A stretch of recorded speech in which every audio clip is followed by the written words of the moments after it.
Disorder നടത്താൻ വരുന്ന ഒരു പദം ഉണ്ടായിട്ടുള്ളത്. അപ്പോൾ അവിടെ ഒരു നമ്മൾ ഡെഫിനിഷനൊക്കെ കൊടുത്തിട്ടുണ്ട്. മാലൈസ് എന്ന് പറഞ്ഞാൽ refers feeling of unease, discomfort or disorder. നമുക്കൊരു ഡിസോർഡർ ഫീൽ ചെയ്യുക, അല്ലെങ്കിൽ നമുക്കൊരു ഡിസ്കംഫോർട്ട്, ഒരു അസൗകര്യം, ഒരു സുഖമില്ലായ്മ ഫീൽ ചെയ്യുന്നതിനെ നമ്മൾ എന്ത് വിളിക്കുന്നത്? മാലൈസ് എന്ന് വിളിക്കുന്നത്. അത് ചിലപ്പോൾ ഒരു അസുഖമാവാം, ചിലപ്പോൾ മാനസികമായിട്ടുള്ള എന്തെങ്കിലും പ്രശ്നമാവാം, അല്ലെങ്കിൽ സാമൂഹികമായി നമ്മൾ അനുഭവിക്കുന്ന ഒരു സമൂഹത്തിൽ അനുഭവിക്കുന്ന പ്രയാസങ്ങളെ കുറിച്ച് നമുക്ക് എന്താ പറയാം? മാലൈസ് എന്ന് പറയാം. നിങ്ങൾക്ക് ഓർമ്മ ഉണ്ടായിരിക്കും, ഇപ്പൊ ഈ നോട്ട് നിരോധനമൊക്കെ നിങ്ങൾക്ക് ഓർമ്മ ഉണ്ടായിരിക്കും. ആ സമയത്തൊക്കെ നമ്മൾ ആ ഒരു പ്രശ്നം കാരണം, ആ നോട്ട് നിരോധനം കാരണം നമുക്ക് ശരീരത്തിൽ രോഗം ഉണ്ടായിരുന്നില്ല, പക്ഷെ നമുക്ക് എന്റെ കമ്മ്യൂണിറ്റി എന്തായിരുന്നു? കുറെ ടെൻഷൻസ് അനുഭവിച്ചിട്ടുണ്ട്. അപ്പൊ ആ സമയത്ത് പ്രത്യേകിച്ച് ഇടത്തര കച്ചവടക്കാർക്ക് ആകെ ഇടങ്ങേറായത്, പ്രയാസപ്പെട്ടുള്ള സമയമായിരുന്നു അത്. ഈ രീതിയിൽ രോഗമായിക്കൊള്ളട്ടെ, അല്ലെങ്കിൽ നമ്മൾ പേഴ്സണലി അനുഭവിക്കുന്ന ഒരു ഇമോഷണൽ ആയിട്ടുള്ള അനീസ് ആയിക്കോട്ടെ, അല്ലെങ്കിൽ ഒരു സമൂഹത്തെ മൊത്തം ബാധിക്കുന്ന എക്കണോമിക് ആയിട്ടുള്ള അല്ലെങ്കിൽ സോഷ്യൽ പ്രോബ്ലംസ് ആയിക്കോട്ടെ, അതിനൊക്കെ നമുക്ക് മാലൈസ് എന്ന രീതിയിൽ പറയാൻ പറ്റും. അപ്പൊ സംഭവം നമ്മളിപ്പോ പഠിക്കുന്നത് ഒരു സോഷ്യൽ സെൻസിലായതുകൊണ്ട് തന്നെ നമ്മൾ ഈ സോഷ്യൽ മാലൈസ് കൊണ്ട് ഉദ്ദേശിക്കുന്നത് സോഷ്യൽ പ്രോബ്ലംസിനാണ്. നമ്മുടെ വ്യക്തിപരമായ പ്രശ്നങ്ങളെയല്ല, മറിച്ച് നമ്മൾ എന്ത് ചെയ്യുന്നത്? നമ്മുടെ സമൂഹത്തെ, കമ്മ്യൂണിറ്റിയെ മൊത്തം ബാധിക്കുന്ന സോഷ്യൽ പ്രോബ്ലംസിനാണ് നമ്മൾ എന്ത് ചെയ്യുന്നത്? ഇവിടെ സോഷ്യോ എക്കണോമിക് സെൻസിനെ വെച്ച് പരിശോധിക്കുമ്പോൾ മാലൈസ് എന്നുകൊണ്ട് ഉദ്ദേശിക്കുന്നത്. അപ്പൊ ഏതായാലും നമ്മുടെ വിദ്യാഭ്യാസം എന്ന സാധനം, എഡ്യൂക്കേഷൻ എന്നുള്ളത് എന്ത് ചെയ്യുന്നുണ്ട്? മനുഷ്യന്റെ ഓവറോൾ ഡെവലപ്മെന്റുമായി ബന്ധപ്പെട്ട് വളരെ പ്രാധാന്യം അറിയിക്കുന്ന, ബന്ധപ്പെട്ട് കിടക്കുന്ന കാര്യമാണ്.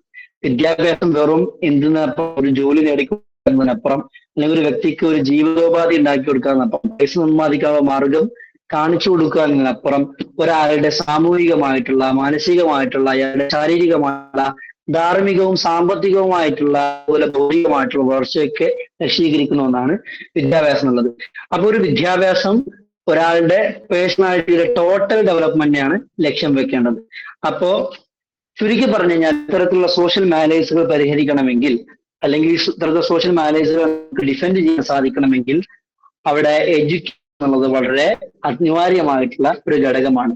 Such education is essential for developing responsible and ethical citizens. ഒരു ധാർമ്മികമായിട്ടുള്ള, ഉത്തരവാദിത്ത ബോധമുള്ള ഒരു തലമുറയെ ഉണ്ടാക്കിയെടുക്കാൻ എഡ്യൂക്കേഷൻ വളരെ അനിവാര്യമായിട്ടുള്ള കാര്യമാണ്. ഇനി നമ്മൾ നെക്സ്റ്റ് ഹെഡിങ്ങിലേക്ക് കടക്കാം. ഒരു ഇൻട്രൊഡക്ഷൻ ആണ് ഇപ്പൊ കഴിഞ്ഞത്. അതിലെന്തെങ്കിലും ക്ലാരിറ്റി ആവശ്യമുണ്ടോ? ഞാൻ പറയുന്നത് സ്പീഡ് കൂടുതലാണോ, അങ്ങനെ എന്തെങ്കിലും ഉണ്ടെങ്കിൽ ഒന്ന് പറയണം.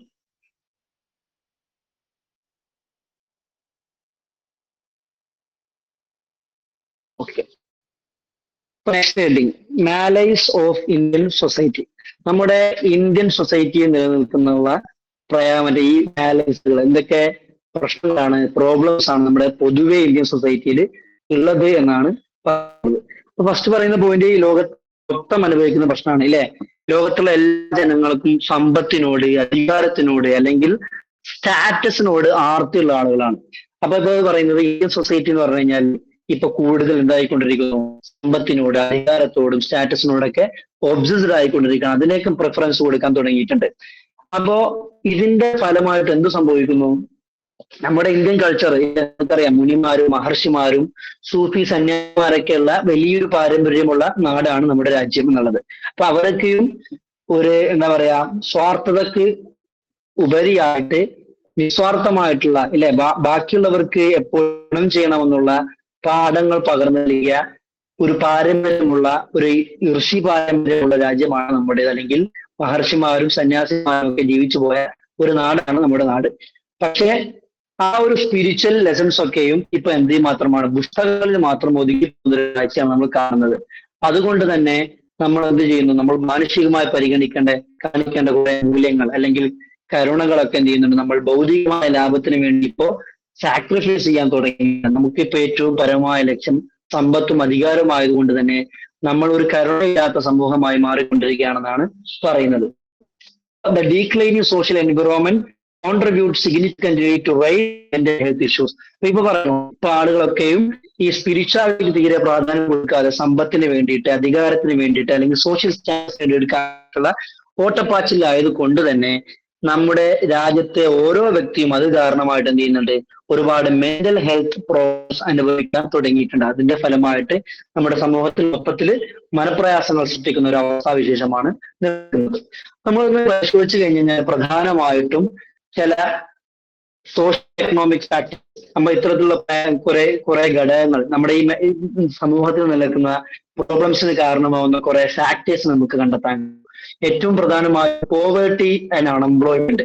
നമ്മുടെ രാജ്യത്തെ അനുഭവിക്കുന്ന മാലേഴ്സിന്റെ ഏറ്റവും പ്രധാനപ്പെട്ട ഒരു ഘടകം, അല്ലെങ്കിൽ മാലേഴ്സ് ഉണ്ടാകാനുള്ള ഒരു പ്രയാസങ്ങൾ സൃഷ്ടിക്കാൻ ഏറ്റവും പ്രധാനപ്പെട്ട കാരണം നമ്മുടെ രാജ്യത്ത് നിലനിൽക്കുന്ന പട്ടിണിയും അതേപോലെ തൊഴിലില്ലായ്മയുമാണ്.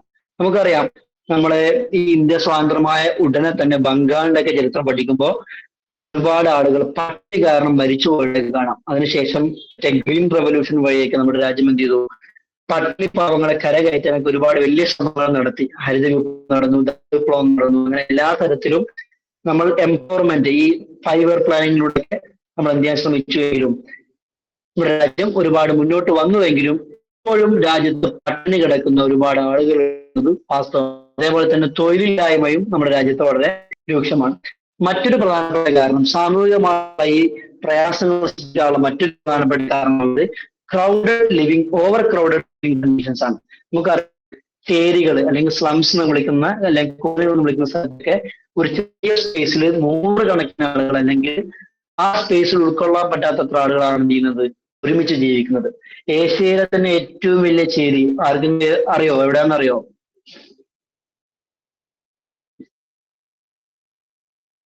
എനിവൺ?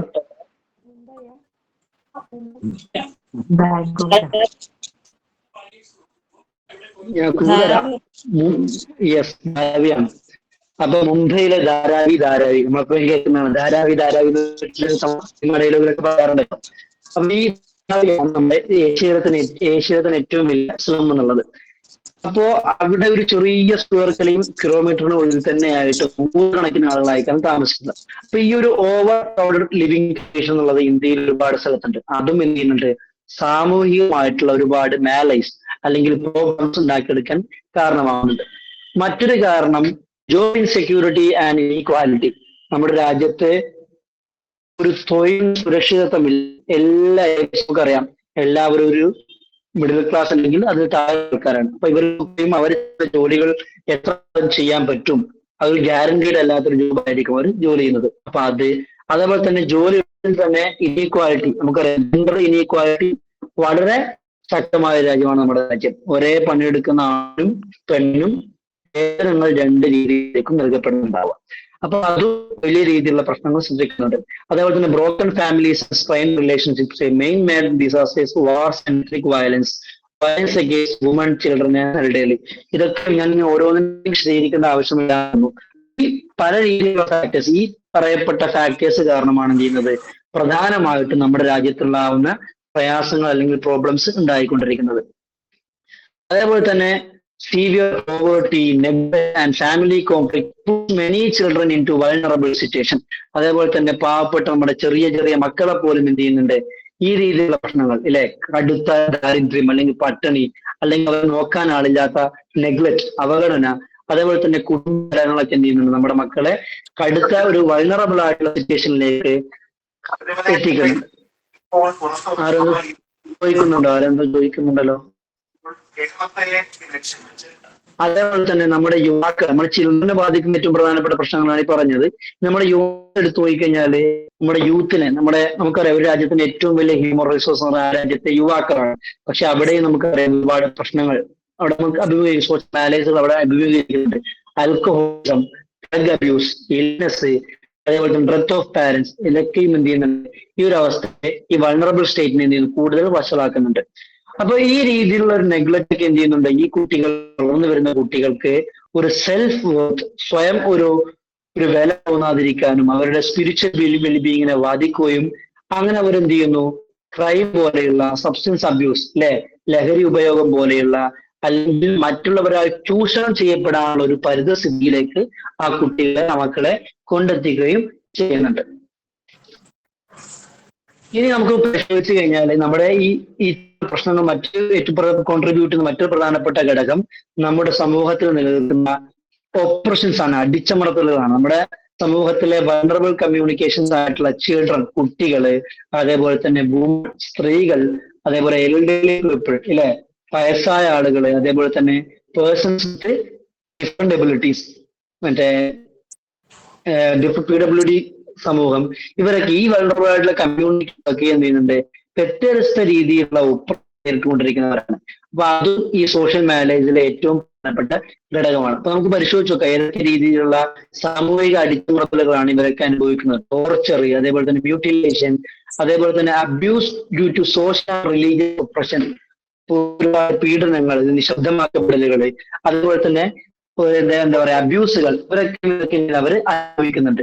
അതിനൊക്കെ അപ്പുറം സെക്ഷൽ അബ്യൂസുകളും അതേപോലെ എക്സ്പ്ലോയിറ്റേഷനുകളും ചെയ്യുന്നുണ്ട്. ഒരു കുട്ടിയുടെ സൈക്കോളജിക്കൽ ഡെവലപ്മെന്റ്, മാനസികമായ വളർച്ച, ഫിസിക്കൽ ഡെവലപ്മെന്റ് ഉണ്ടായിരിക്കും ചിലപ്പോൾ ഒരു കുട്ടിക്ക്, പക്ഷെ അയാളുടെ സൈക്കോളജിക്കൽ ഡെവലപ്മെന്റിനെ പോലും തകർത്ത് കളയുന്ന രീതിയിലുള്ള സെക്ഷൽ അബ്യൂസും എക്സ്പ്ലോയിറ്റേഷനും ഒക്കെ നമ്മുടെ സമൂഹത്തിൽ നിലനിൽക്കുന്നുണ്ട്. അതേപോലെ തന്നെ മറ്റൊരു പ്രധാനപ്പെട്ട ഒരു പ്രശ്നമാണ് മാൽ ന്യൂട്രീഷൻ, പോഷകാഹാരക്കുറവ്, അതേപോലെ തന്നെ വിദ്യാഭ്യാസത്തിലേക്കുള്ള ആക്സസ് ഇല്ലാതിരിക്കുക എന്നുള്ളത്. നമുക്കറിയാം നമ്മുടെ രാജ്യം എന്ത് ചെയ്യുന്നുണ്ട്, 14 വയസ്സ് വരെ ഫ്രീ ആൻഡ് കമ്പൾസറി എഡ്യൂക്കേഷൻ അനുശാസിക്കുന്നുണ്ട്. ഓരോ കുട്ടിക്കും, നമ്മുടെ വീട്ടിലുള്ള ഓരോ കുട്ടികൾക്കും നിർബന്ധമായ വിദ്യാഭ്യാസം കൊടുത്തിരിക്കണം. ഏതെങ്കിലും രക്ഷിതാവിന്റെ കുട്ടിയെ പഠിക്കാൻ പറഞ്ഞിരിക്കുന്നില്ല എങ്കിൽ ഇന്ത്യൻ നിയമപ്രകാരം കുറ്റകരമാണ്. അയാൾ എന്ത് ചെയ്യുക, ആ രക്ഷിതാവിനെ അല്ലെങ്കിൽ അത് ആരെയാണോ അവരുടെ ഗാർഡിയൻ എന്നുള്ളത് അവരെ അറസ്റ്റ് ചെയ്യപ്പെടാൻ മാത്രം ഒരു കുറ്റകരമാണ്. ഫണ്ടമെന്റൽ റൈറ്റ് ആണ് എന്ത്, എഡ്യൂക്കേഷൻ, റൈറ്റ് ടു എഡ്യൂക്കേഷൻ സാധനം. അപ്പൊ ഈ രീതി എന്നാലും ഇപ്പോഴും എന്ത് ചെയ്യുന്നുണ്ട്, നമ്മുടെ രാജ്യത്ത് ഒരുപാട് കുട്ടികൾ ഇപ്പോഴും ബേസിക് എഡ്യൂക്കേഷനിലേക്ക്, പ്രാഥമിക വിദ്യാഭ്യാസത്തിന്, അടിസ്ഥാന വിദ്യാഭ്യാസത്തിന് ആക്സസ് ഇല്ലാതെ അല്ലെങ്കിൽ അതിലേക്ക് എത്തിപ്പെടാനാവാതെ ജീവിക്കുന്നുണ്ട്. അപ്പൊ അതും ഇവിടെ പ്രശ്നമാണ്. നമുക്കറിയാം, ഇപ്പൊ ഈ ഉത്തരേന്ത്യയിലൂടെയൊക്കെ സഞ്ചരിക്കുന്ന ആളുകളാണെങ്കിൽ എന്ത് ചെയ്യാൻ പറ്റും, അത്തരത്തില് കുറെ കുട്ടികളെ കാണാൻ പറ്റും. ചൂളകളിൽ പോയി ഉണ്ടാക്കുന്ന, ഓട് ഉണ്ടാക്കുന്ന ഓരോ സ്ഥലങ്ങളിൽ പോയി കഴിഞ്ഞാൽ, ഫാക്ടറികളിലേക്ക് പോയി കഴിഞ്ഞാൽ ചെറിയ മക്കളൊക്കെ അവിടെ ജോലി ചെയ്യുന്നത് കാണാൻ പറ്റും. സ്കൂളുകളിൽ പോവാതെ കുടുംബം നോക്കാൻ വേണ്ടിയിട്ടാണ് ജോലി ചെയ്യുന്ന കുട്ടികൾക്ക് കാണാൻ പറ്റും. അതേപോലെ തന്നെ inhuman living conditions for marginalised children, ഇത്തരത്തിൽ അരികുവൽക്കരിക്കപ്പെട്ട കുട്ടികൾക്കൊക്കെയുള്ള മാനുഷികമല്ലാത്ത സാഹചര്യങ്ങൾ നമ്മുടെ സമൂഹത്തിൽ നിലനിന്ന് കാണുന്നുണ്ട്. അപ്പൊ ഇതൊക്കെയും എന്താണ്, നമ്മുടെ സമൂഹത്തിൽ നിലനിൽക്കുന്ന സോഷ്യൽ ഒപ്രഷനുകളാണ്, അല്ലെ, സാമൂഹികമായ അടിച്ചമർത്തലുകളാണ്. ഇതൊക്കെയാണ് എന്ത് ചെയ്യുന്നത്, നമ്മുടെ രാജ്യത്തുള്ള മാലൈസുകൾക്ക് അല്ലെങ്കിൽ അസ്ഥിരതകൾക്ക്, പ്രയാസങ്ങൾക്ക് കോൺട്രിബ്യൂട്ട് ചെയ്യുന്ന പ്രധാനപ്പെട്ട ഘടകങ്ങൾ എന്ന് പറയുന്നത്. ഈ contradiction in ideals and practice നോക്കാം. അപ്പൊ ഇന്ത്യയിൽ ഇത്രമാത്രം പ്രശ്നം അഭിമുഖീകരിക്കുന്നുണ്ട്. അപ്പൊ ഇതെങ്ങനെയാണ് ഇന്ത്യയിൽ ഇത് പഠിപ്പിക്കാൻ ആളില്ലാത്തതുകൊണ്ടാണോ ഇത്തരത്തിൽ പ്രശ്നങ്ങളുള്ളത്? അല്ല, എന്തുകൊണ്ടാണ് ഇന്ത്യയിൽ ഈ ഭീകരമായ രീതിയിൽ മറ്റുള്ള രാജ്യങ്ങളെക്കാൾ കൂടുതലായിട്ട് ഈ രീതിയിലുള്ള പ്രശ്നങ്ങൾ ഇന്ത്യ അഭിമുഖീകരിക്കാൻ കാരണം എന്താണെന്ന് പരിശോധിക്കുമ്പോൾ നമുക്ക് മനസ്സിലാകുന്നത്, നമ്മുടെ രാജ്യം പരമ്പരാഗതമായി കൊണ്ടുവരുന്ന മൂല്യങ്ങളും പക്ഷെ അത് പ്രവർത്തി പദത്തിൽ കൊണ്ടുവരുന്നതും തമ്മിൽ നിന്നുണ്ട് കോൺട്രാഡിക്ഷൻസ് ഉള്ളത് കൊണ്ടാണ് ഈ രീതിയിലുള്ള പ്രശ്നങ്ങൾ അനുഭവിക്കാൻ. നേരത്തെ സൂചിപ്പിച്ച പോലെ നമ്മുടെ രാജ്യം എന്നുള്ളത് പൈതൃകവും സംസ്കാരമുള്ള രാജ്യമാണ് നമ്മുടെ രാജ്യം. ഒരുപാട് മുനിമാരും മഹർഷിമാരും സൂഫി സന്യാസിമാരൊക്കെ എന്ത് ചെയ്തിട്ടുള്ള ഒരുപാട് നല്ല നല്ല മൂല്യങ്ങൾ പകർന്നു കൊടുത്തൊരു മണ്ണാണ് ഈ മണ്ണ്, അല്ലെ. വസുദൈവ കുടുംബകം എന്ന കോൺസെപ്റ്റ് അറിയാം. ഈ ലോകം മൊത്തം എന്താണ്, ഒരു കുടുംബം എന്നൊക്കെയാണ് നമ്മുടെ ഇന്ത്യൻ ഫിലോസഫി തന്നെ പഠിപ്പിക്കുന്നത്. പക്ഷെ അതൊരു റിയാലിറ്റിയിലേക്ക് വരുമ്പോൾ, നമ്മുടെ പ്രാക്ടിക്കൽ വശത്തിലേക്ക് വരുമ്പോൾ, നമ്മുടെ ഇന്ത്യൻ സമൂഹം എന്നുള്ളത് കേസ് അടിസ്ഥാനത്തിൽ, മതത്തിന്റെ അടിസ്ഥാനത്തിൽ, അല്ലെങ്കിൽ ഭൂപ്രദേശങ്ങളുടെ അടിസ്ഥാനത്തിൽ ഇന്ത്യയായി കാണാം, വിഭജിക്കപ്പെട്ടതായി കാണാം. അപ്പോ മനുഷ്യൻ സാധാരണഗതി നമ്മുടെ രാജ്യത്തെ ജനങ്ങൾ ഇപ്പോൾ കൂടുതലായിട്ട് ചെയ്യുന്നത് മനുഷ്യനപ്പുറം അവരുടെ റിലീജിയസ് ആയിട്ടുള്ള മതപരമായിട്ടുള്ള സ്ട്രക്ചറുകൾക്കാണ് അവർ എന്ത് ചെയ്യുന്നത്, പ്രാമുഖ്യം കൊടുക്കുന്നത് കാണാൻ പറ്റും. നിങ്ങളൊക്കെ പത്രം വായിക്കുന്ന ആളുകളാണെങ്കിൽ ഈ അടുത്തായിട്ട് നമ്മുടെ മനസ്സാക്ഷിയൊക്കെ ഉള്ളിൽ വെച്ച് കഴിഞ്ഞാൽ ഒരു 2 വിഖ്യാതമായ സംഭവങ്ങൾ നമ്മൾ വായിച്ചു കഴിഞ്ഞിട്ടുണ്ട്. ബംഗ്ലാദേശിൽ പാവപ്പെട്ട ഒരു ഹിന്ദു സഹോദരനെ ചില എക്സ്ട്രീം ഗ്രൂപ്പുകളെ, ഇസ്ലാം മതവിശ്വാസികളായിട്ടുള്ള എക്സ്ട്രീം ഗ്രൂപ്പുകൾ കൊന്നു കളഞ്ഞിട്ടുണ്ട്. അത് മതവുമായി ബന്ധമില്ല എന്നതാണ് യാഥാർത്ഥ്യം. പക്ഷെ ഇവർ എക്സ്ട്രീമിസ്റ്റുകളായ സമൂഹം എന്ത് ചെയ്തിട്ടുണ്ട്, ഒരു പാവപ്പെട്ട ഹിന്ദു സഹോദരനെ ജീവനോട് കത്തിച്ചു കളഞ്ഞു. ആ പ്രശ്നങ്ങളെ തുടർന്നിട്ട് ഇന്ത്യയിൽ, ഇപ്പൊ നമ്മുടെ കേരളത്തില് പാലക്കാട് ജോലിക്കുന്ന ഒരു ബംഗ്ലാദേശിയെ മുസ്ലിമാണ് തെറ്റിദ്ധരിച്ചിട്ട് പാവപ്പെട്ട അതും ഒരു ഹിന്ദു സഹോദരനാണ്. അയാളെയും എന്ത് ചെയ്തു, ഒരു കുറച്ച് നിശ്ചിത പർട്ടിക്കുലർ ആയിട്ടുള്ള ഒരു group of people mob lynching നടത്തി കൊന്നിട്ടുണ്ട്. ഇപ്പോഴത്തെ ജനങ്ങൾ ഇല്ലെ, നമുക്കറിയാം നമ്മുടെ മതങ്ങളും അല്ലെങ്കിൽ നമ്മുടെ ഇന്ത്യൻ ഫിലോസഫിക്ക് വസുദൈവ കുടുംബം കുടുംബകം എന്ന് പറയുന്ന മനോഹരമായി ഈ ലോകത്തെ ഒരേ കുടുംബമായി കാണുന്ന ഒരു മനോഹരമായ ദർശനമാണ് മുന്നോട്ട് എങ്കിലും അത് നമ്മുടെ റിയൽ ലൈഫിലേക്ക് വരുമ്പോൾ നമ്മുടെ ഇന്ത്യൻ സമൂഹം മതത്തിന്റെ പേരില്, ജാതിയുടെ പേരില്, അല്ലെങ്കിൽ അവരുടെ ഭൂപ്രദേശത്തിന്റെ പേരിലൊക്കെ വിഭജിക്കപ്പെട്ടതായിട്ട് കാണാൻ പറ്റുന്നുണ്ട്. സാറേ ആ അനു പറഞ്ഞ ആള് മ്യൂട്ട് ചെയ്യാൻ പറയും. അനു പറഞ്ഞ ആരാണ് മ്യൂട്ട് ചെയ്യാൻ പറയും, ഭയങ്കര സൗണ്ട് വരുന്നുണ്ട്. അനു ഒന്ന് അത് ഡൗട്ട് ഒന്ന് മ്യൂട്ട് ചെയ്യാവോ അനു? അപ്പൊ സോഷ്യൽ ഈ പ്രശ്നം ജനങ്ങൾക്ക് വെൽഫെയറിനേക്കാൾ കൂടുതൽ അല്ലേ, നമുക്ക് നമ്മളെപ്പോഴും പറയുന്ന കാര്യമാണ് കുത്തുകുത്തുമ്പോൾ നോക്കിക്കൂത്തൊക്കെ പറയുന്ന ആര്. അപ്പൊ ജനങ്ങൾക്ക് അവർക്ക് ക്ഷേമ പ്രവർത്തനങ്ങൾ ചെയ്യുന്ന ആളുകളെ തെരഞ്ഞെടുക്കുന്നതിന് പകരം അവർക്ക് മറ്റു ചില പ്രയോറിറ്റീസ് ആണ് ഉള്ളത് കൊണ്ട് തന്നെ ഈ നമ്മുടെ സോഷ്യൽ ഡെവലപ്മെന്റ്, സാമൂഹികമായ വികസനങ്ങൾ, അല്ലെങ്കിൽ നമ്മുടെ ന്യൂട്രീഷൻ, ജസ്റ്റിസ്, അവഗണിക്കപ്പെടുകയും അത് മതിയായ പരിഗണന കിട്ടാതെ ചെയ്യുന്നുണ്ട്. അനു ഒന്ന് ഓക്കെ, താങ്ക് യു. നമ്മളിപ്പോ പറഞ്ഞു ഓക്കെ, താങ്ക് യു. ഇപ്പൊ നമ്മൾ പറഞ്ഞു അല്ലെ, സാധാരണഗതിയിൽ ജനങ്ങൾക്ക് എന്ത് ചെയ്യുന്നത് ഇങ്ങനെ വസുദൈവ കുടുംബങ്ങൾ മഹത്തരമായ ആശയങ്ങൾ നമ്മളുടെ ഫിലോസഫിയിലുണ്ട് എങ്കിലും ഞങ്ങൾ പ്രിഫർ ചെയ്യുന്നത് റിലീജിയൻ, അതിന്റെ പേരിൽ കുറെ പ്രശ്നങ്ങൾ ഉണ്ടാവുന്നു. അപ്പൊ ഈ പ്രശ്നം മതത്തിന്റെ പ്രശ്നം കൊണ്ടാണോ ഈ ആളുകൾ പരസ്പരം കലഹിക്കുന്നത്? ഞാനിപ്പോ പറഞ്ഞ പോലെ ബംഗ്ലാദേശിലെ ആ പാവപ്പെട്ട സഹോദരൻ കൊല്ലപ്പെട്ടത് മതത്തിന്റെ പേരിലാണ്. പാലക്കാടുള്ള നമ്മുടെ സഹോദരൻ കൊല്ലപ്പെട്ടതും മതത്തിന്റെ പേരിൽ തന്നെയാണ് കൊല്ലപ്പെട്ടത്. അപ്പൊ ശരിക്കും മതങ്ങൾ അങ്ങനെ പറയുന്നുണ്ടോ? ഇല്ല. True religion emphasise humanity.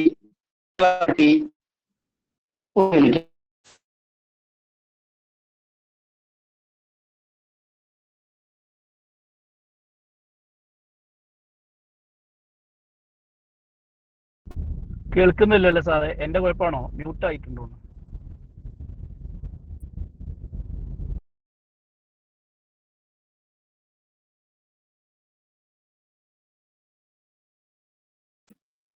Sorry, അത് ചെറിയൊരു ഇൻകൺവീനിയൻസ് ഒന്നാണ്.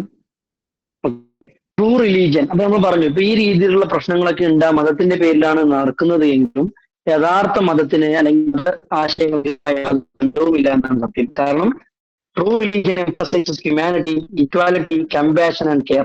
എല്ലാ മതങ്ങളും യഥാർത്ഥത്തിൽ പ്രചരിപ്പിക്കുന്നത്, ഊന്നിപ്പറയുന്നത് മനുഷ്യത്വവും സമത്വവും കാരുണ്യവും അതേപോലെ പരിഗണനയും ഒക്കെയാണ് ചെയ്യുന്നത് ഓരോ മതങ്ങളും ഇത് പറയുന്നത്. അപ്പോ ഈ ഒരു മതത്തിന്റെ പേരിലുള്ള അക്രമങ്ങൾ, വയലൻസ് അല്ലെങ്കിൽ വെറുപ്പ്, അപരമത വിദ്വേഷം, ഇതൊക്കെ എന്താണ്? അത് ആ മതത്തിന്റെ പേരിൽ കൂട്ടിച്ചേർത്തുണ്ടാക്കിയ ഫണ്ടമെന്റലിസ്റ്റുകളായിട്ടുള്ള ആളുകൾ അല്ലെങ്കിൽ പുരോഹിത വർഗങ്ങൾ ചേർത്തുണ്ടാക്കിയ സാധനങ്ങളാണ്. അത് സ്പിരിച്വാലിറ്റിയുമായിട്ടോ മതവുമായിട്ടോ യാതൊരു ബന്ധവുമില്ല എന്നതാണ് സത്യം. അതുകൊണ്ട് തന്നെ നമ്മളുണ്ടാക്കിയ ഏറ്റവും വലിയ ഉത്തരവാദിത്വം പറഞ്ഞാൽ നമ്മുടെ കുട്ടികൾ എന്ത് ചെയ്യണം? സ്പിരിച്വാലിറ്റിയും കമ്പാഷനും പഠിപ്പിച്ചു കൊടുക്കുക എന്നുള്ള നമ്മുടെ ഏറ്റവും വലിയ ഉത്തരവാദിത്തമാണ്. ഒരു മതങ്ങളെ പഠിപ്പിക്കുമ്പോൾ ആ മതത്തിലെ ആചാരങ്ങളെയും പഠിപ്പിക്കുന്നതിനപ്പുറം ആ കുട്ടിയുടെ ഉള്ളിൽ കരുണയും അനുകമ്പയും അതേപോലെ ഒരു ആത്മീയതയൊക്കെ വെച്ചു കൊടുക്കുക എന്നുള്ളതൊക്കെ വളരെ അനിവാര്യമായ കാര്യമാണ്. കാരണം മതങ്ങളൊക്കെയും സ്നേഹമാണ് എന്ത് ചെയ്യുന്നത്, പ്രൊമോട്ട് ചെയ്യുന്നത്, അല്ലാതെ എന്തല്ല വിഭജനത്തെ അല്ല എന്നൊക്കെ നമുക്ക് മനസ്സിലാക്കാം. അഹിംസയെ പോലെയുള്ള അപരിഗ്രഹയെ പോലെയുള്ള ഒരുപാട് നല്ല നല്ല ആശയങ്ങളൊക്കെ എന്ത് ചെയ്യുന്നുണ്ട്, നമ്മുടെ മതങ്ങൾ പറഞ്ഞു വെക്കുന്നുണ്ട്. അപ്പോ റിച്വൽസ് അതേപോലെ തന്നെ ബാക്കിയുള്ള പ്രാക്ടീസസുകൾ പഠിക്കുന്നതിന് പകരമായിട്ട് അതോടൊപ്പം തന്നെ നമുക്ക് എന്ത് ചെയ്യാൻ കഴിയണം, നമ്മുടെ കുട്ടികൾക്ക് കമ്പാഷനൊക്കെ പഠിച്ചു കൊടുക്കാൻ കഴിയണം. നഷ്ടപ്പെടുമ്പോഴാണ് അല്ലെങ്കിൽ സോഷ്യൽ ഇനീക്വാലിറ്റി ഒക്കെ ഉണ്ടാകുമ്പോഴാണ് ഹിപ്പോക്രസിയും കൊറപ്ഷനും അതേപോലെ തന്നെ മാനസികമായ ബന്ധങ്ങളൊക്കെ അറ്റുപോകുമ്പോഴാണ് എന്ത് ചെയ്യുന്നത്, ഈ രീതിയിലുള്ള പ്രശ്നങ്ങൾ ഉണ്ടാകുന്നത്. നമുക്കറിയാം ഈ പ്രശ്നങ്ങൾ പരിഹരിക്കാനാണ് വിദ്യാഭ്യാസം ഉള്ളത്. പക്ഷെ ഖേദകരം പറയട്ടെ, നമ്മുടെ എഡ്യൂക്കേഷൻ സിസ്റ്റത്തിലും എന്തുണ്ട് ഒരുപാട് പ്രശ്നങ്ങൾ, മാലേജ് അല്ലെങ്കിൽ അണീസ്നെസ് അല്ലെങ്കിൽ പ്രോബ്ലംസ് നമുക്ക് കാണപ്പെടാൻ പറ്റും.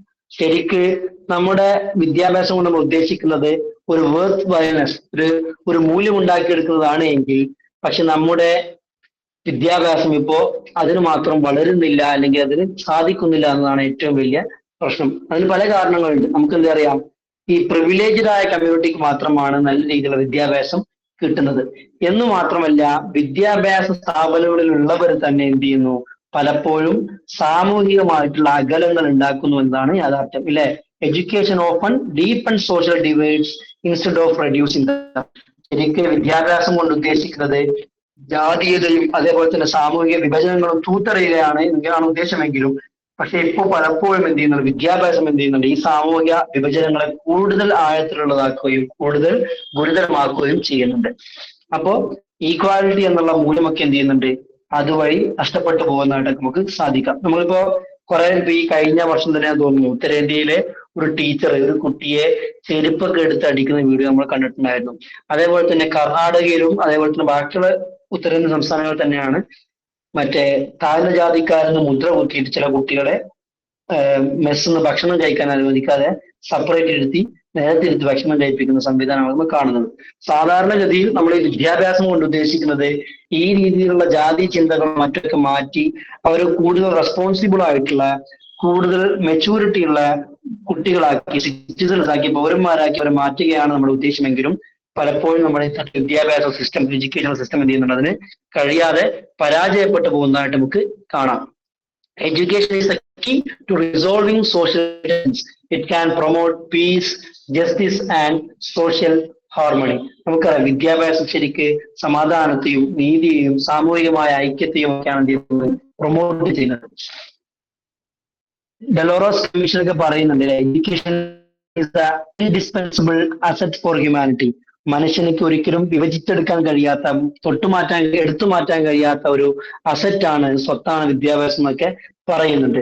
Education help address major tensions of 21st century. നമ്മളിപ്പോ ഇന്ന് അനുഭവിക്കുന്ന എല്ലാ പ്രധാനപ്പെട്ട പ്രശ്നങ്ങളെയും അഭിമുഖീകരിക്കാൻ, അത് പരിഹരിക്കാൻ നമുക്ക് വിദ്യാഭ്യാസത്തിലൂടെ മാത്രമേ സാധിക്കുകയുള്ളൂ. നമുക്കറിയാം, നമ്മൾ സ്വാഭാവികമായിട്ട് ഒരു കോണ്ടക്സ്റ്റിൽ ഞാൻ ഒരു പ്രമുഖനായിട്ടുള്ള ഫിലോസഫറുടെ ഒരു കോട്ടിങ് ഓർത്തു പോവുകയാണ്. Education is the process that can convert a little barbarian into gentle intelligent. ഒരു അപരിഷ്കൃതനായ, ഒരു തീരെ സിവിൽ സെൻസ് ഇല്ലാത്ത ഒരു വ്യക്തിയെ പോലും സിവിക് സെൻസ് ഉള്ള ഒരു പരിഷ്കൃതനായ വ്യക്തിയാക്കി മാറ്റാൻ കഴിയുന്ന ഒരു പ്രതിഭാസമാണ് വിദ്യാഭ്യാസം എന്നുള്ളത്, അല്ലെ? അപ്പൊ ഇന്ന് നമ്മൾ അനുഭവിക്കുന്ന പ്രധാനപ്പെട്ട സോഷ്യൽ ടെൻഷൻസ് എന്തൊക്കെയാണെന്നാണ് പറയാൻ പോകുന്നത്. നമ്മൾ പറഞ്ഞു, ഇപ്പൊ അനുഭവിക്കുന്ന ഏറ്റവും പ്രധാനപ്പെട്ട ടെൻഷൻസിനൊക്കെ വിദ്യാഭ്യാസമാണ് മറുമരുന്ന് അല്ലെങ്കിൽ നമ്മുടെ പരിഹാരം എന്ന് പറഞ്ഞു. അപ്പൊ ഇപ്പൊ നമ്മൾ അനുഭവിക്കുന്ന ഏറ്റവും പ്രധാനപ്പെട്ട പ്രശ്നങ്ങൾ എന്തൊക്കെയാണ് പ്രയാസങ്ങൾ? Tension between global and local identities. നമുക്ക് ആഗോളപരമായിട്ടുള്ള സാമൂഹികപരമായിട്ടുള്ള ഐഡന്റിറ്റീസ് എന്ത് വ്യത്യാസം, പ്രശ്നങ്ങൾ, ഒരുപാട് പ്രയാസങ്ങൾ സൃഷ്ടിക്കപ്പെടുന്നുണ്ട്. ഈ ഗ്ലോബൽ ഐഡന്റിറ്റി അല്ലെങ്കിൽ ലോക്കൽ ഐഡന്റിറ്റി എന്ന് പറഞ്ഞാൽ നമ്മൾ ഈ റേസ്, അതേപോലെ വംശം, മതങ്ങൾ, അതേപോലെ പല പല രീതിയിലുള്ള സെക്ടറുകൾ നമ്മുടെ ഇടയിലുണ്ട്. അപ്പൊ ഇവർക്കിടയിലുള്ള ടെൻഷൻ നിലനിൽക്കുന്നുണ്ട്. അതേപോലെ തന്നെ tension between tradition and modern. ആധുനികതയെ മോഡേണിറ്റിയെ സ്വീകരിക്കണോ അല്ല ട്രഡീഷൻ നമ്മുടെ പാരമ്പര്യത്തെ പുൽകണോ എന്നൊരു ടെൻഷൻ നിലനിൽക്കുന്നുണ്ട്. ഏതൊരു വളർന്നു വരുന്ന പുതിയ തലമുറയുള്ള കുട്ടികൾക്കുമുള്ള ഒരു ടെൻഷനാണത്.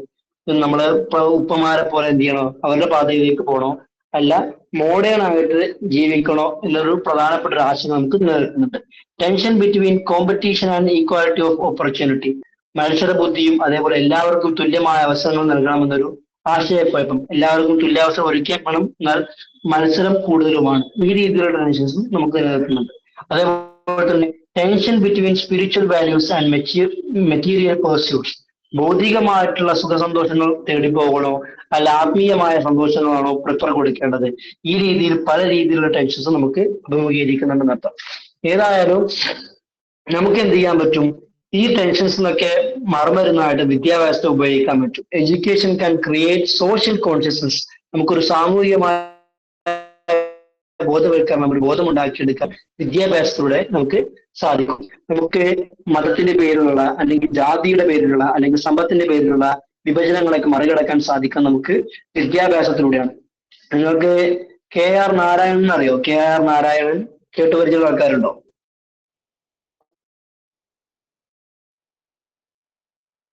അറിയില്ല. ഉപരാഷ്ട്രപതി. രാഷ്ട്രപതി അല്ലേ? ഇപ്പൊ മലയാളിയായ രാഷ്ട്രപതിയായിരുന്നു. അപ്പൊ അദ്ദേഹത്തിന്റെ ചെറുപ്പകാലത്തെ കഥകൾ നമ്മൾ കേട്ടിട്ടുണ്ടാവും. സ്കൂളിൽ അദ്ദേഹം പഠിക്കുന്ന സമയത്ത് അദ്ദേഹത്തോട് ഇതെന്ന് സാർ ഒരു ക്ലാസ്സിൽ ചോദിക്കുകയാണ്, ഓരോരുത്തരോട് നിങ്ങൾക്ക് വലുതാവുമ്പോൾ എന്താവാനാണ് ആഗ്രഹം എന്ന് ചോദിച്ചു. ഓരോരുത്തരും ഇങ്ങനെ ഡോക്ടർ ആവണം, എഞ്ചിനീയർ ആവണം എന്നൊക്കെ മറുപടി പറഞ്ഞു. അവസാനം നമ്മുടെ KR നാരായണനോട് ചോദിക്കുമ്പോൾ, സാറിനോട് ചോദിക്കുമ്പോൾ അദ്ദേഹം പറഞ്ഞ മറുപടി, എനിക്ക് കുട്ടന്റെ വീട്ടിലെ പട്ടിയായാൽ മതി എന്നാണ് അദ്ദേഹം പറഞ്ഞത്.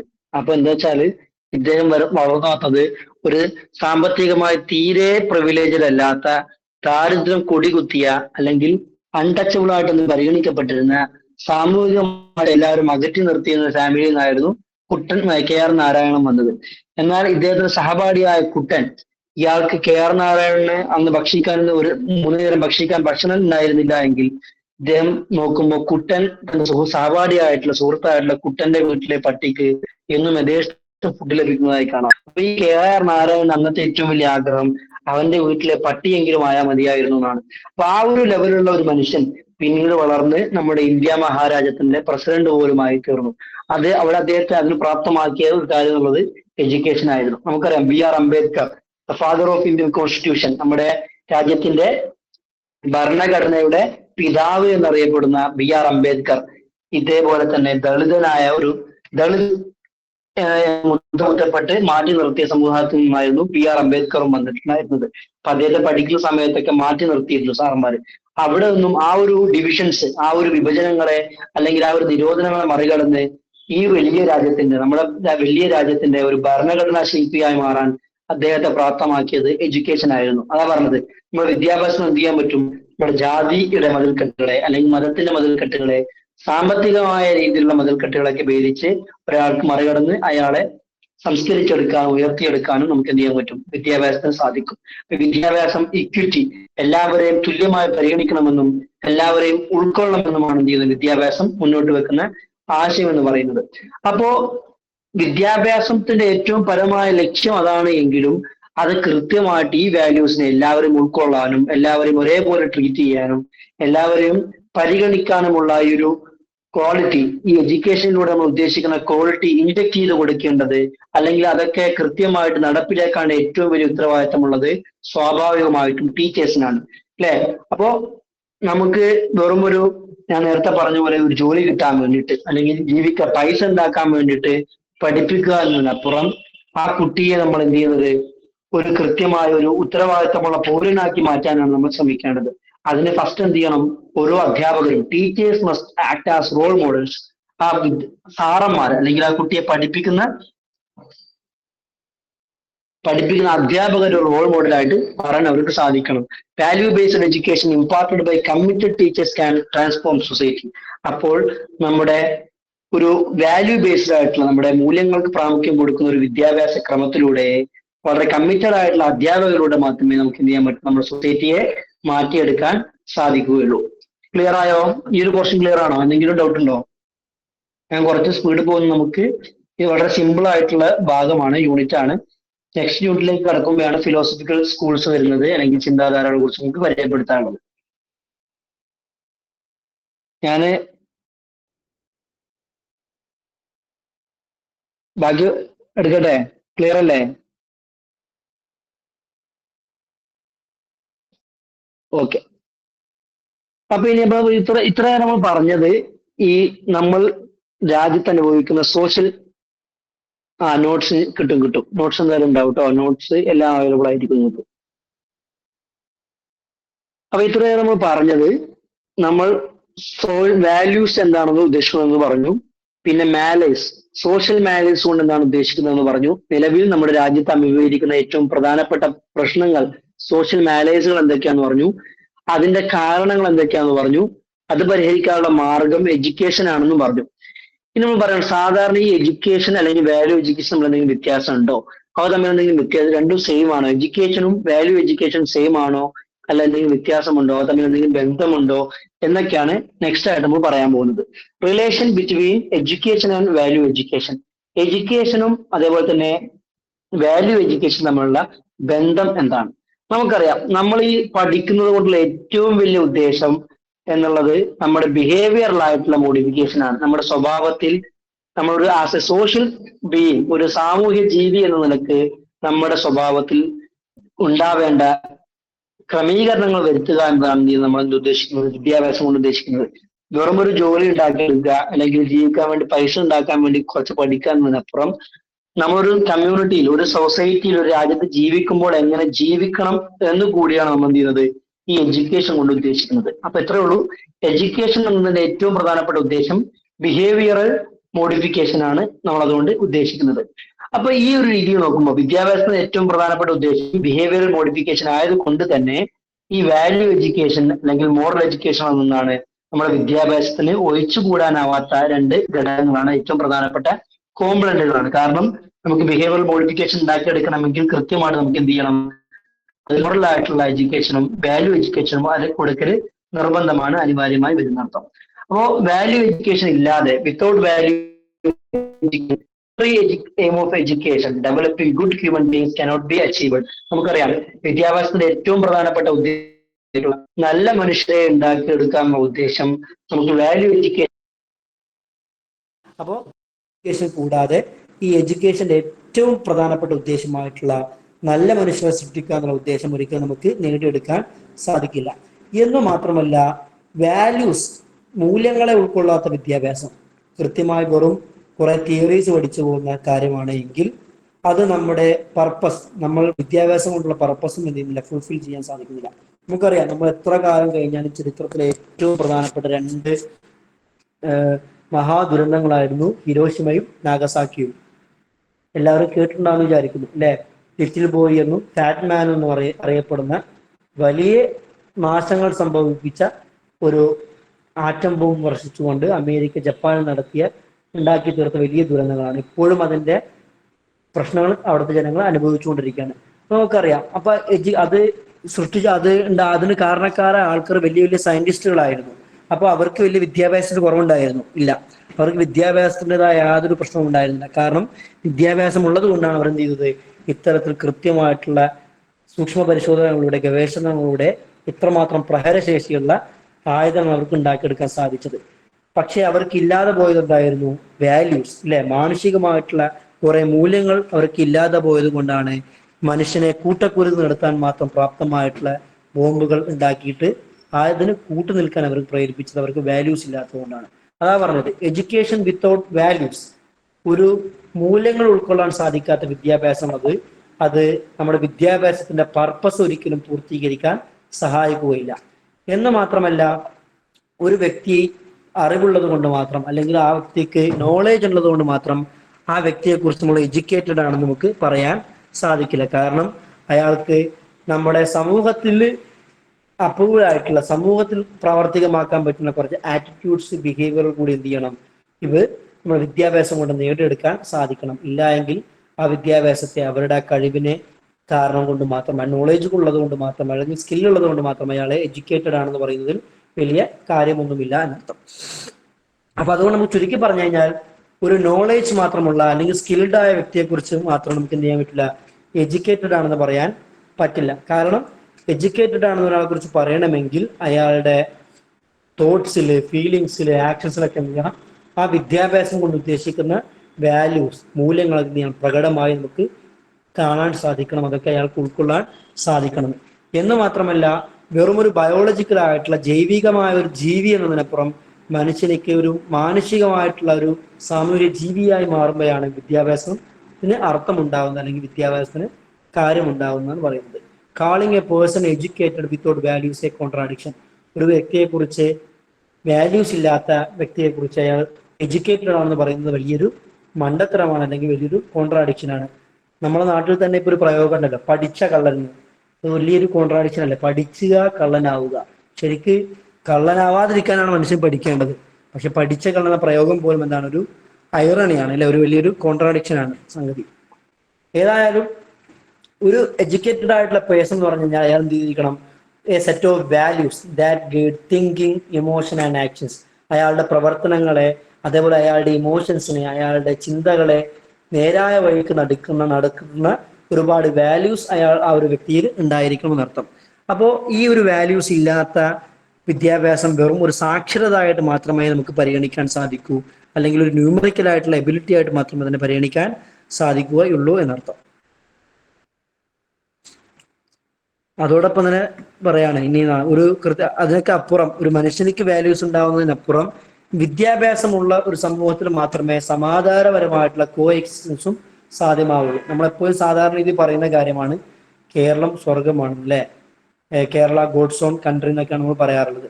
അപ്പൊ അതിന് പല കാരണങ്ങളുണ്ട്. നമ്മുടെ നാട്ടിൽ എന്ത് ചെയ്യുന്നുണ്ട്, മതസൗഹാർദ്ദം ശക്തമായി നിലനിൽക്കുന്നുണ്ട്, വിദ്യാസാക്ഷരതയുണ്ട്. അപ്പോൾ ബാക്കിയുള്ള സംസ്ഥാനങ്ങളെ അപേക്ഷിച്ച് നോക്കുമ്പോൾ നമ്മുടെ സംസ്ഥാനത്തെ കുറിച്ച് നമ്മൾ ഗോഡ്സ് ഓൺ കൺട്രി എന്ന് പറയാനുള്ള കാരണം വിദ്യാഭ്യാസം കൂടുതലുള്ളതുകൊണ്ടാണ്. വിദ്യാഭ്യാസം കൂടുതലുള്ളത് എന്ത് ചെയ്യുന്നു, ഇവിടെ ഒരു കോ എക്സിസ്റ്റൻസ്, സമാധാനപൂർണമായിട്ടുള്ള കോ എക്സിസ്റ്റൻസ് സാധ്യമാവുന്നു. ഇവിടെ മതത്തിന്റെ മതിലുകൾക്കപ്പുറത്ത് അല്ലെങ്കിൽ ജാതിയുടെ മതിലുകൾക്കപ്പുറത്ത് എന്ത് ചെയ്യുന്നു, എല്ലാവരും മനുഷ്യരായിട്ട് പരസ്പരം എന്ത് ചെയ്യുന്നു, ഇടപഴകാൻ ശ്രമിക്കുന്നു എന്നുള്ളതാണ്. എന്നാൽ മറ്റു പല സ്ഥലത്തും നമുക്ക് കാണാൻ സാധിക്കുന്നത് വിദ്യാഭ്യാസം ഉണ്ടായിരിക്കാം, പക്ഷേ അവർക്ക് പീസ്ഫുൾ ആയിട്ടുള്ള കോ എക്സിസ്റ്റൻസ് ചിലപ്പോൾ സാധ്യമായിക്കൊള്ളുന്നില്ല. എന്തേ കാരണം, അവരവിടെ എന്ത് ചെയ്യുന്നുണ്ട്, അവർക്ക് മതത്തിന്റെയും മറ്റു ജാതിയുടെയും മതിൽക്കെട്ടുകൾ വരുന്നത് കൊണ്ട് അവർക്ക് സാധ്യമാവുന്നില്ല എന്നർത്ഥം. അപ്പോൾ human values balance self interest with concern for others.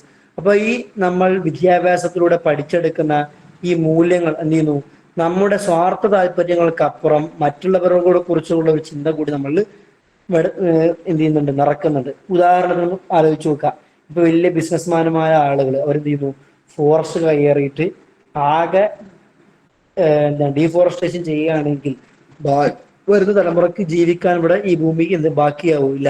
അപ്പൊ കുറച്ചൊക്കെ എഡ്യൂക്കേറ്റഡ് ആയ ആളുകളായത് കൊണ്ടാണ് എന്ത് ചെയ്യുന്നത്, നമ്മുടെ പ്രകൃതി ഇപ്പോഴും അല്പമെങ്കിലും നിലനിന്ന് പോകുന്നത്. അപ്പോൾ മനുഷ്യൻ ഈ രീതിയിൽ വിദ്യാഭ്യാസത്തിലൂടെ നേടിയെടുക്കുന്ന ഹ്യൂമൻ വാല്യൂസ്, മാനസികമായ മൂല്യങ്ങൾ അവരെ എന്ത് ചെയ്യുന്നു, അവന്റെ സെൽഫ് ഇൻട്രസ്റ്റുകൾ, അവന്റെ സ്വാർത്ഥ താല്പര്യങ്ങൾക്ക് അപ്പുറം മറ്റുള്ളവരെ കുറിച്ച് കൺസേൺ ആവാൻ അവനെ പ്രേരിപ്പിക്കുന്നുണ്ടെന്നാണ് അതിൽ നമുക്ക് മനസ്സിലാവുന്നത്. True education ensures that personality growth does not harm social harmony.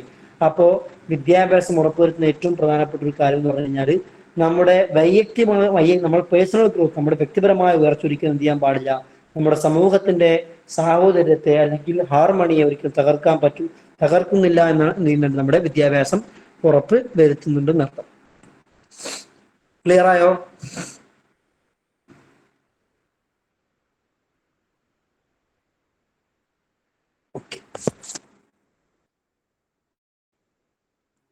ഇനി എന്തുകൊണ്ടാണ് ഈ വാല്യൂ ഓറിയന്റഡ് എഡ്യൂക്കേഷൻ ആവശ്യമുണ്ടോ, എന്തുകൊണ്ടാണ് അതിന് ആവശ്യകത എന്നാണ് ഇനി പറയാൻ പോകുന്നത്. ഇപ്പൊ നമ്മൾ എഡ്യൂക്കേഷനും വാല്യൂ എഡ്യൂക്കേഷൻ എന്താണെന്ന് പറഞ്ഞു. എഡ്യൂക്കേഷൻ എന്ന് പറഞ്ഞു കഴിഞ്ഞാൽ സാധാരണ ടെക്സ്റ്റ് ബുക്ക് പഠിക്കുകയാണ്.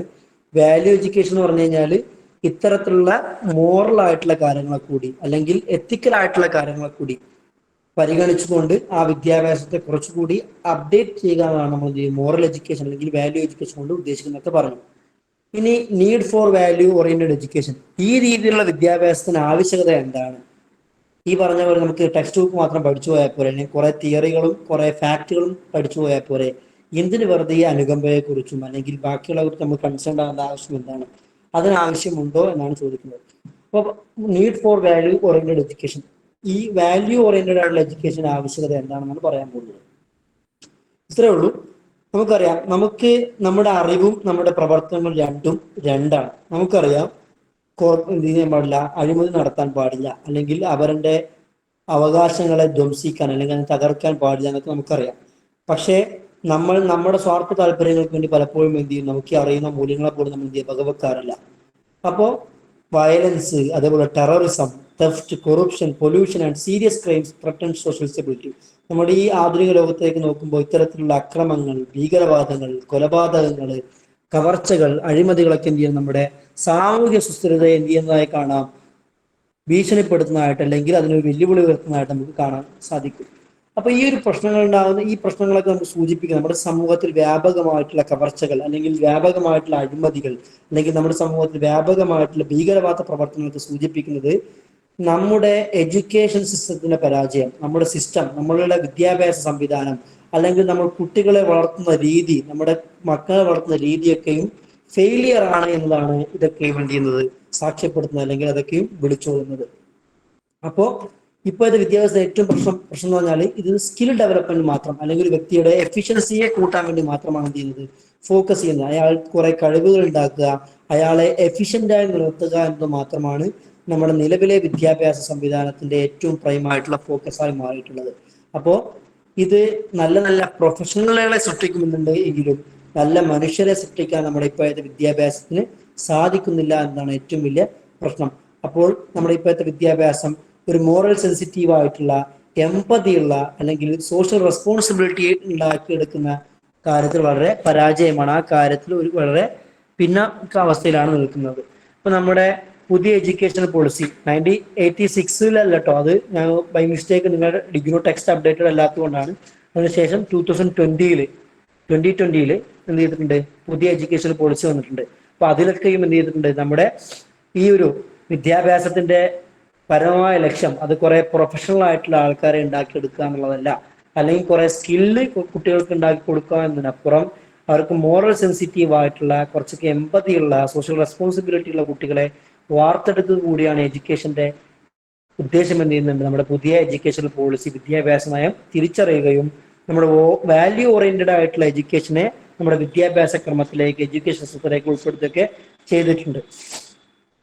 അപ്പോൾ ഇതെന്ത് ചെയ്യപ്പെടണം, ഈ വാല്യൂ എഡ്യൂക്കേഷൻ എന്ന സാധനം, വാല്യൂസ് എന്ത് ചെയ്യുന്നത് ഓപ്ഷണൽ ആയിട്ട് പഠിക്കാനുള്ള രീതിയാക്കാതെ ഏറ്റവും സെൻട്രൽ ആയിട്ട് തന്നെ മാറണമെന്നാണ് നമ്മുടെ ഈ ചാപ്റ്ററിൽ പറഞ്ഞു വെക്കുന്നത്. Education must be holistic, not limited to earning a ലെവലിഹുഡ്.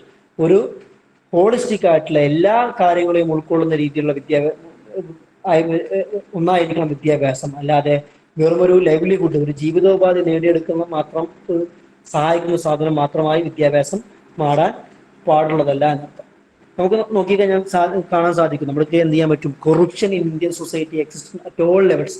ഏതൊക്കെ രീതിയിൽ നോക്കിക്കഴിഞ്ഞാൽ നമ്മുടെ എല്ലാ മേഖലയിലും, ഇന്ത്യൻ സൊസൈറ്റി എല്ലാ മേഖലയിലും നമുക്ക് എന്ത് ചെയ്യാൻ പറ്റും, അഴിമതി നിറഞ്ഞു നിൽക്കുന്നതായി കാണാൻ പറ്റും. റിലേറ്റീവ്ലി കേരളത്തിൽ കുറവാണെന്നാണ് പറയാറ്, എന്നാലും എന്ത് ചെയ്യുന്നുണ്ട്, ഉള്ളിലൊക്കെ ഉണ്ട്.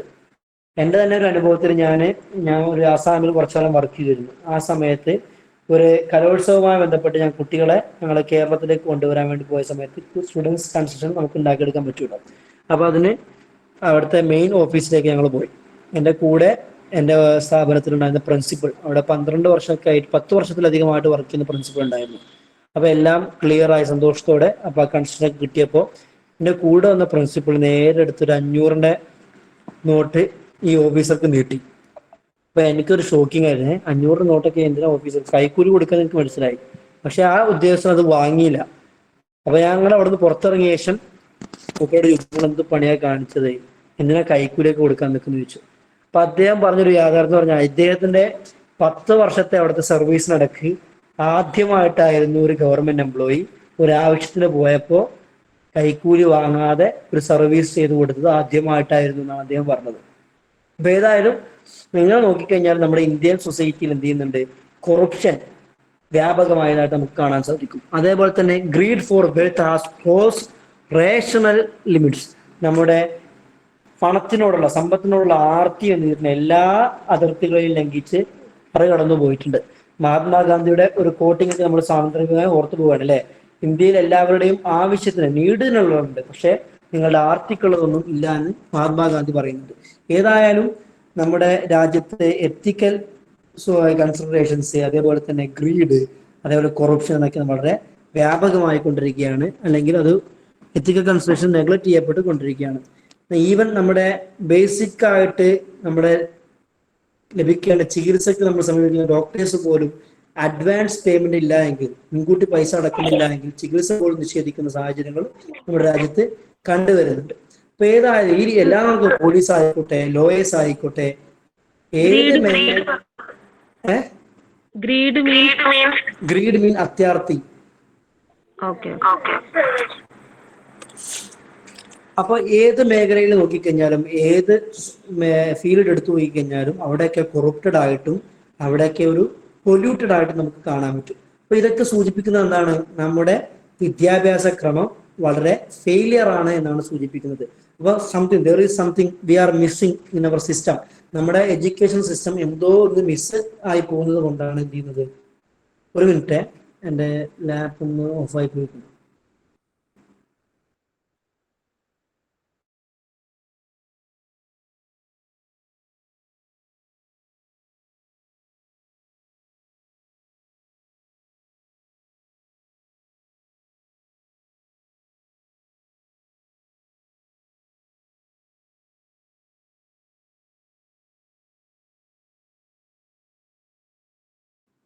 ഇതിന് 1 മിനിറ്റ് ഇപ്പൊ റെഡി ആവട്ടോ.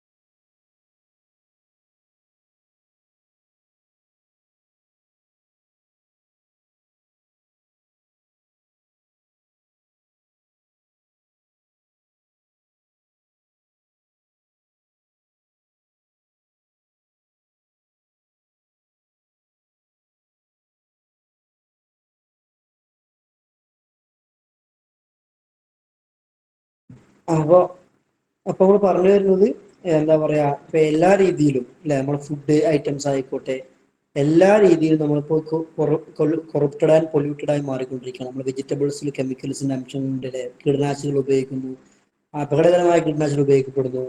എല്ലാ രീതിക്ക് നോക്കുമ്പോഴും നമ്മുടെ ഒരു ജീവിതത്തിന്റെ എല്ലാ മേഖലയിലും കൊറപ്ഷൻ അല്ലെങ്കിൽ പൊല്യൂഷൻ കടന്നുകൂടിയിട്ടുണ്ട്. അപ്പോൾ ഇതൊക്കെ സൂചിപ്പിക്കുന്നത് such practices show moral decay in society. നമ്മുടെ സമൂഹത്തിലുള്ള ധാർമ്മികമായിട്ടുള്ള അപജയം ഒരു പ്രശ്നമാണ് എന്ത് ചെയ്യുന്നത്, നമ്മുടെ ഈ കാര്യങ്ങളൊക്കെ നമുക്ക് മനസ്സിലാക്കി തരുന്നുണ്ട്. കൊറപ്റ്റ് ഇൻഡിവിജ്വൽസ് ഓപ്പൺ എസ്കേപ്പ് പണിഷ്മെന്റ്. അതിനേക്കാൾ ഭീകരമായ ഒരു യാഥാർത്ഥ്യമാണ് ഇത്തരത്തിൽ കൊറപ്റ്റഡ് ആയിട്ടുള്ള വ്യക്തികൾ, അഴിമതി നടത്തുന്ന വ്യക്തികൾ എന്ത് ചെയ്യപ്പെടുന്നു, ശിക്ഷ ലഭിക്കാതെ രക്ഷപ്പെട്ടു പോകുന്നതാണ് മനസ്സിലാകുന്നത്. എന്ന് മാത്രമല്ല, ഇനി കേസായിട്ട് ഇതിൽ തന്നെയോ അവിടെയും കൈക്കൂലി അടക്കമുള്ള കാര്യങ്ങൾ കൊടുത്തിട്ട് ഇൻവെസ്റ്റിഗേഷൻസ് എന്ത് ചെയ്യപ്പെടുന്നു, അട്ടിമറിക്കപ്പെടുന്നതാണ് യാഥാർത്ഥ്യം.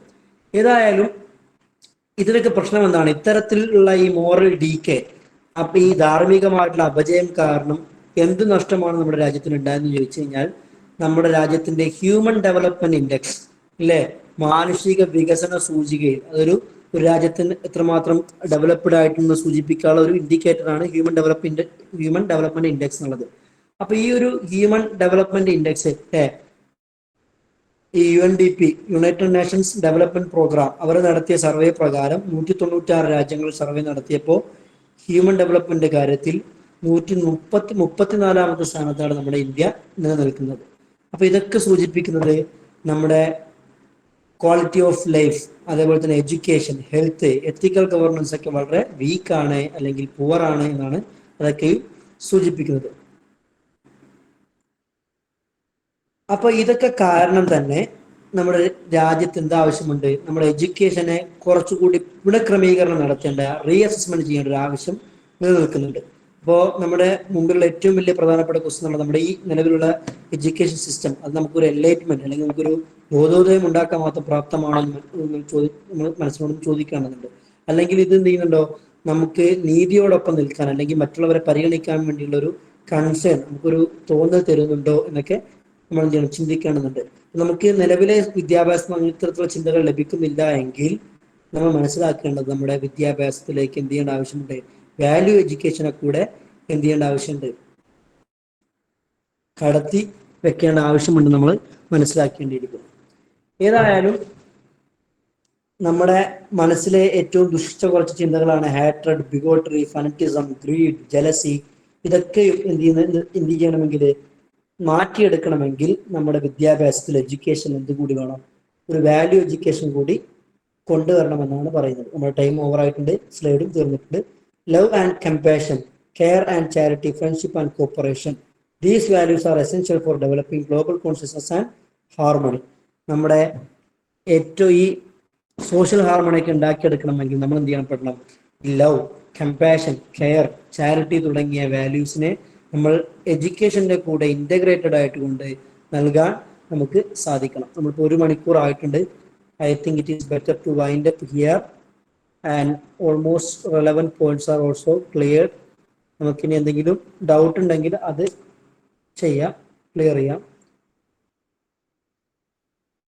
ക്ലാസ് അവസാനിപ്പിക്കല്ലേ അനീഫ് സാറേ?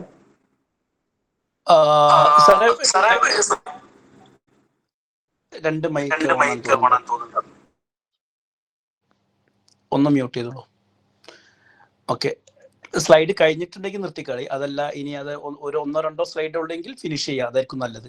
കാരണം പിന്നെയും നമ്മൾ ഇതിനു വേണ്ടി ഇത് ഒരു യൂണിറ്റ് കഴിയോ ഒന്നത്തോടുകൂടെ, അതോ പകുതിയായിട്ടുള്ളൂ? കഴിഞ്ഞ ഓൾമോസ്റ്റ് എല്ലാം കഴിഞ്ഞു, ചെറിയ ബാക്കിയുള്ളൂ. 10 മിനിറ്റ് നിർത്താൻ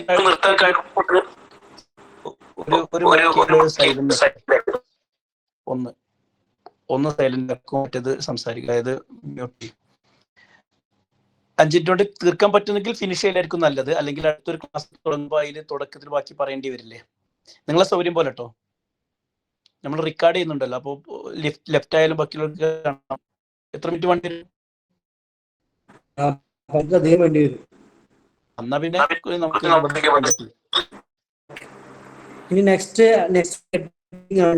ഒരു സബ്ജക്റ്റും കൂടി ബാക്കിയുള്ളൂ. നമുക്ക് ടീച്ചേഴ്സ്, ഈ വാല്യൂ എഡ്യൂക്കേഷനിൽ അധ്യാപകരുടെ പങ്ക് എന്താണ്, ഏതൊക്കെ രീതിയിൽ ഏതൊക്കെ ആക്ടിവിറ്റീസ് കൊടുത്തിട്ട് നമുക്ക് എന്ത് ചെയ്യാൻ പറ്റും, വാല്യൂസിനെ ഇൻജെക്ട് ചെയ്യാൻ പറ്റും എന്നൊക്കെയാണ് 2 സബ്ജക്റ്റും കൂടിയുള്ളൂ. അത് നമുക്ക് നെക്സ്റ്റ് ക്ലാസ്സിൽ കവർ ചെയ്യാമെന്നാണ് വിചാരിക്കുന്നത്. അല്ലെങ്കിൽ ടൈം ഓവർ ആവും. ഓൺലൈൻ ക്ലാസ് ആയതുകൊണ്ട് 1 മണിക്കൂറിലധികം പോകുന്നത് ഒരു ഭംഗിയായി തോന്നുന്നില്ല. Okay, thank you. കൺഫ്യൂഷൻസ് ഉണ്ടെങ്കിൽ ചോദിക്കാം. 2 മൈക്ക് ഉണ്ടാവുമ്പോൾ ഒന്ന് സൈലന്റ് ആക്കി കഴിഞ്ഞാൽ കേൾക്കാൻ സൗകര്യം ഉണ്ടാവും. ഓക്കെ, അപ്പോൾ ഇന്നത്തെ ക്ലാസ് നമ്മളിവിടെ വൈൻഡപ്പ് ചെയ്യാണ്. നല്ല അടിപൊളിയായ ക്ലാസ് ആയിരുന്നു. ഞാൻ വേറെ ക്ലാസ്സിലായതുകൊണ്ട് മുഴുവൻ കേൾക്കാൻ പറ്റില്ല, കേട്ടിടത്തോളം നല്ല സൂപ്പറായിരുന്നു, ഓർഗനൈസ്ഡ് ആയിട്ടുള്ള ക്ലാസ് ആയിരുന്നു. അപ്പോൾ നിങ്ങൾക്ക് ഇനി ആരെങ്കിലും ഈ കോഴ്സിന് ചേരാൻ, ഇങ്ങനെയുള്ള പല പല മൊഡ്യൂളുകൾ ഓരോ ഫാക്കൽറ്റീസാണ് കൈകാര്യം ചെയ്യുക, താല്പര്യമുള്ളവർ രജിസ്റ്റർ ചെയ്യുക. ആദ്യം രജിസ്റ്റർ ചെയ്യുന്നവർക്ക് നമ്മൾ ആ ഓഫർ പ്രൈസിൽ കിട്ടുന്നതായിരിക്കും, പിന്നെ നോർമൽ ഫീ കൊടുക്കേണ്ടി വരും. നാളെ നമുക്ക് ക്ലാസ് ഉണ്ട്. നാളെ നമുക്ക് ഡാറ്റാ സയൻസ് ആണുള്ളത്. ഡാറ്റാ സയൻസ് അറിയാം, ഇപ്പോഴത്തെ ഏറ്റവും ഡിമാൻഡഡ് ആയ ഒരു ടോപ്പിക്കുമാണ്. മാത്രമല്ല ഫാക്കൽറ്റീസ് വളരെ കുറവാണ്. നമുക്ക് MBA ചെയ്യുന്ന ഒരു ഫാക്കൽറ്റിയാണ് ഡാറ്റാ സയൻസ് ക്ലാസ് എടുക്കുന്നത്. നാളെ 8 മണിക്ക് തുടങ്ങണം. നിങ്ങളുടെയൊക്കെ സാന്നിധ്യം പ്രതീക്ഷിക്കുന്നു, ക്ഷണിക്കുന്നു. Sir, thanks a lot. പങ്കെടുത്ത നിങ്ങൾക്ക് എല്ലാവർക്കും ഓക്കെ, താങ്ക് യു. എന്തെങ്കിലും ഡൗട്ട് ഉണ്ടെങ്കിൽ ചോദിക്കാട്ടോ. ഇൻകോൾ മെസ്സേജിലോ അല്ലെങ്കിൽ മൈക്ക് ഓൺ ആക്കിയിട്ട് ചോദിച്ചാലും മതി. അതെ, ഈ ഒരു മൊഡ്യൂള് എന്ന് പറഞ്ഞാലേ ഇപ്പോൾ ഫസ്റ്റ് ഇൻട്രൊഡക്ഷൻ വളരെ പെരിഫറലായിട്ടാണ് പോകുന്നത്. പിന്നെ കുറച്ച് കഴിഞ്ഞാൽ സ്വാഭാവികമായിട്ടും ഈ വാല്യൂ എഡ്യൂക്കേഷനുമായി ബന്ധപ്പെട്ട തോട്ട്സ്, ഫിലോസഫിക്കൽ സ്കൂൾസ് പരിചയപ്പെടുത്തും. ഫസ്റ്റത്തെ ഭാഗത്ത് നമുക്ക് സ്പീഡ് പറഞ്ഞു പോകാൻ മാത്രമേ ഉള്ളൂ. അതുകൊണ്ടാണ് ഞാൻ അത്ര സ്പീഡ് പറയുന്നത്. ഓക്കെ,